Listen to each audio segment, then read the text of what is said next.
मोमो बनाउनको लागि प्याज दिई सुरु गर्नुहोस्। प्याजलाई चाहिँ राम्रोसँग छिलेपछि सानो सानो फाइन पिसमा काट्नुपर्नेछ। जति सानो भयो त्यति नै पछि हामीलाई मोमो ऱ्याप गर्न सजिलो हुन्छ।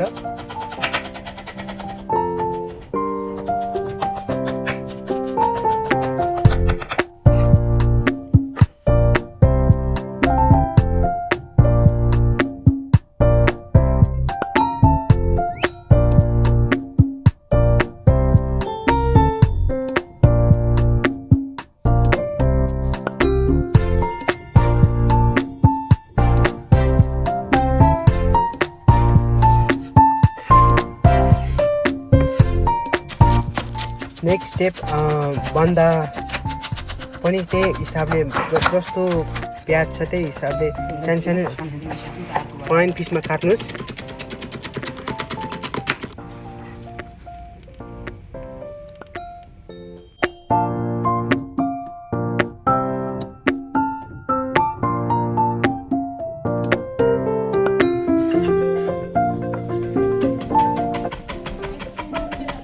त्यसै गरी धनियालाई नि सानो सानो फाइन पिसमा काटेर सबै सामग्रीहरूलाई एउटै भाँडामा राख्नुहोस्।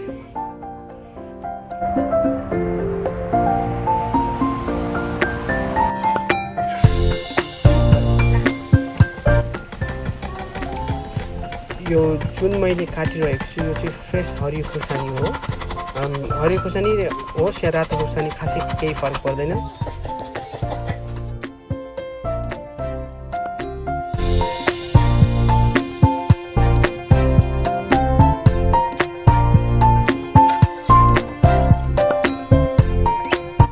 अब पालो छ चिकन मिन्सको।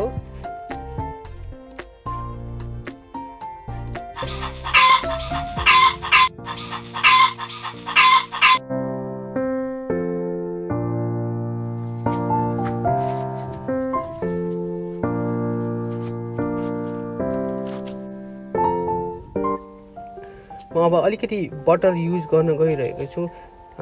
चिकन मिन्स युज गर्दा चाहिँ मोमो अलिकति ड्राई हुन जान्छ, त्यसैले बटर युज गऱ्यो भने चाहिँ अलिकति मोइस्चर हुन्छ नि, अलिकति जुसी हुन्छ।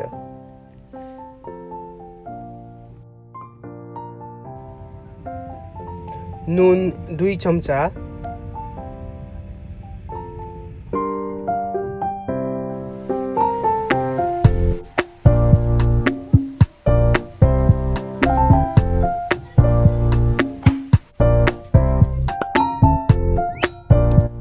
बेसार 1.5 चम्चा,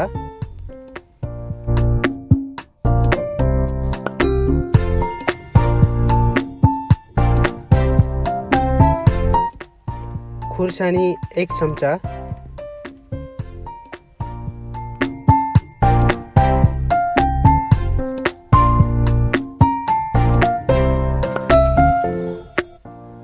मिट मसला 1 चम्चा अनि मोमो मसला 2 चम्चा।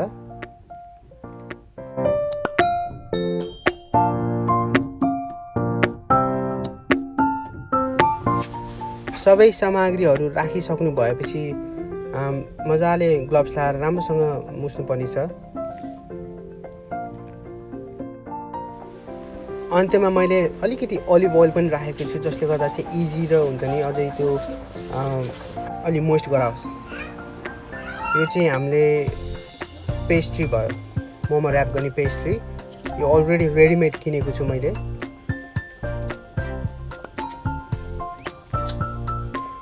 यसलाई तपाईहरुले फ्ल्याट हिसाबले ऱ्याप गर्दा नि भयो, नभए गोलो जसरी आउँछ त्यही अनुसारले ऱ्याप गर्न सक्नुहुनेछ।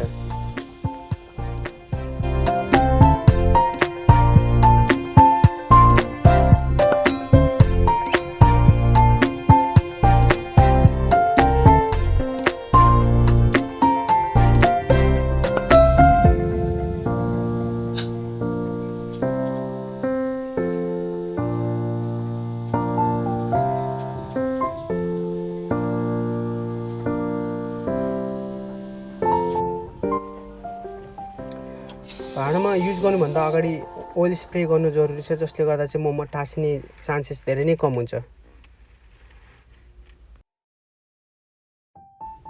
हामीले सबै मोमो र्याप गरेर सकिसकेका छौँ। अब यसलाई उमाल्नु पर्ने जरुरी छ।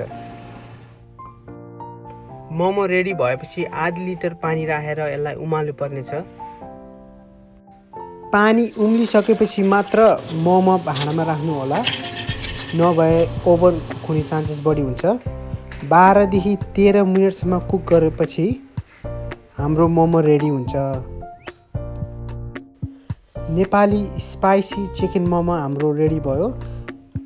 यो मोमो डिपिङ सससँग पनि खान सकिन्छ, तर अहिलेको लागि चाहिँ मैले झोल सस रेडी गरेको छु।